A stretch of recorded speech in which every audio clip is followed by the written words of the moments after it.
5 types of therapies for dementia patients: reminiscence therapy, which we will talk about in this video, sensory stimulation, reality orientation, validation therapy, and multisensory stimulation. Sensory stimulation incorporates therapies that stimulate senses in patients. This therapy benefits cognitive, visual, and hearing impairments, as well as patients who are comatose, bedridden, or in a vegetative state. Reality orientation is a form of therapy for confused or disoriented patients and is a reiteration of a person's identity. Validation therapy is the validation of the staff that a patient is actually living in the past. And multisensory stimulation is a stimulation of all the senses, visual, olfactory, gustatory, tactile, and auditory, through a combined effect of textured objects, soft music, colored lighting, aromas, and favorite foods. According to the Elder Care Alliance, reminiscence therapy is a treatment that uses all the senses, such as sight, touch, taste, smell, and sound, to help dementia patients remember events, people, and places from their past lives.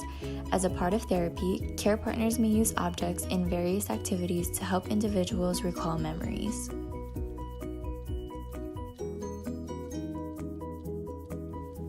Benefits of reminiscence therapy includes the stimulation of fond thoughts of the past for dementia patients. Dementia patients can develop positive feelings, reduce stress, and reduce agitation. It helps them feel more confident about their abilities and gives them a chance to talk about what has meaning to them, and the conversation about the past will entertain them, reduce symptoms of depressions, and help preserve family stories. To maximize our success rate, we should create a portfolio specifically tied to the patient. This should be filled with photos, videos, or music. Basically anything that will help trigger senses and help them remember a specific time and moment of their life and steer their mind away from any cognitive problems. By doing this, we can ensure that our treatment will be suffice. There are 5 different types of reminiscence therapy that we will be discussing today: music, photos, movies, foods, and daily activities. With each type, we will provide a scenario of a person with dementia, what helps this patient most with their cognitive skill, and which specific decade brings out the most positive feedback.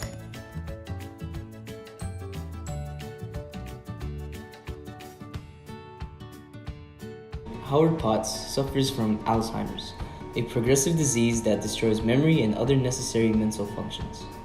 To combat this, we will be using music reminiscent therapy. This type of therapy is designed to be the best option when treating cognitive diseases. It is due to the fact that it can target any patient from any background. With music therapy, our main goal here is to spark an effective response. An effective response can be defined as completely changing their mindset by reminding them with a good memory linked to the music they're listening to. Being successful with this treatment will provide patients with a few things: a positive change in mood, having the ability to engage and have stronger interactions with people, and overall improving their well-being.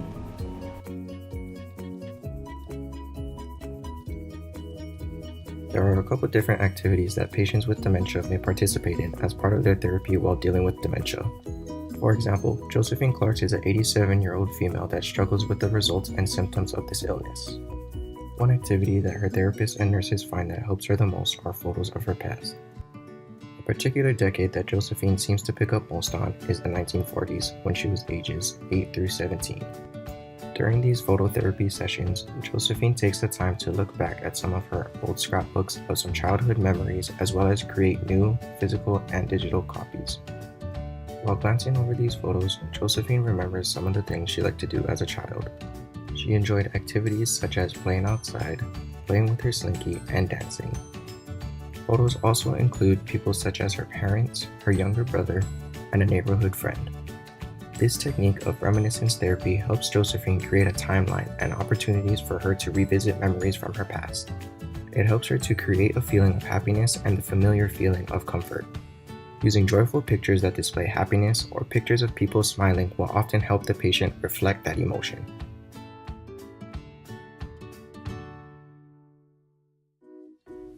Certain movies can help a patient remember what they were doing when the movie became popular.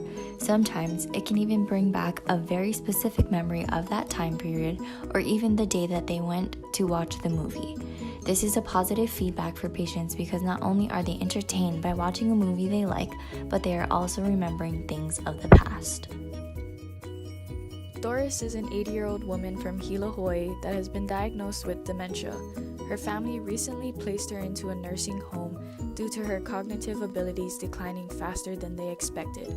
One of the main reminiscence therapies that the facility provides for dementia patients includes movie reminiscent therapy. When a patient watches certain iconic movies and actors, this can help stimulate a patient's memory during the specific time period that they watched the movie. This could potentially help remember pleasant memories from their past.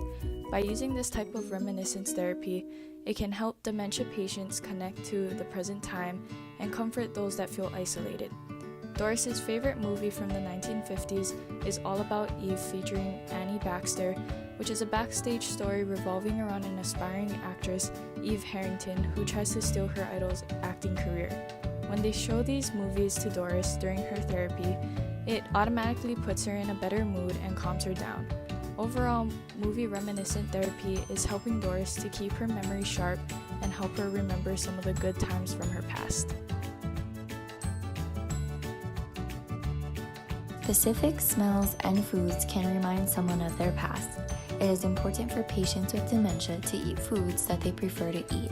This is both a reminiscence therapy and a multisensory stimulation as it stimulates the gustatory stimulus. Bo and Maggie have been married for 6 years. Both are 88 years old. Maggie has dementia and it is progressing relatively quickly, which sometimes concerns Bo. Her caretakers believe that her preference for specific foods improves her memory and her moods. Maggie is half Chinese and grew up eating things like dumplings, Chinese noodles, and certain types of fish and chicken dishes. As an adult, she also cooked it a lot for her and Bo. Bo is always willing to eat Chinese-style prepared foods, even though he grew up on American foods, because it reminds him too about the days of their past and because it helps Maggie feel and remember better, even if it is just for a short period of time.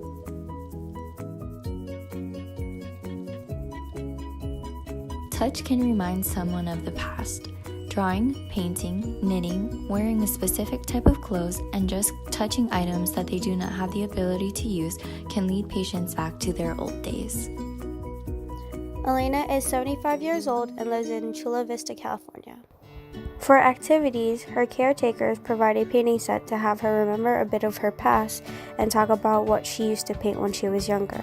This helps Elena stimulate her brain while distressing herself. Clark is 82 years old and lives in a nursing home. The facility provides many activities on a daily basis for the patients and maintains the needs of all patients who have different ailments. Clark and his friends like to participate in activities such as knitting, pottery, dance classes, and origami classes. These types of activities are constantly stimulating their brains and helping them to remember things of their past and keep their memory sharper. Clark has dementia, but his friends do not. They do, however, like to participate in these activities to maintain their cognitive skill, as some of them also have a family history of dementia. These exercises can help slow cognitive decline that should soon come. They also like to play bingo and poker on the day that the activity is scheduled, just so that they continue to be a part of the community at the facility. Overall, we should use this treatment more frequently. It is just as effective, if not better than most, because of its high success, low risk ratio. Lastly, this intervention is cheap and easy to train healthcare professionals with knowledge needed for this therapy.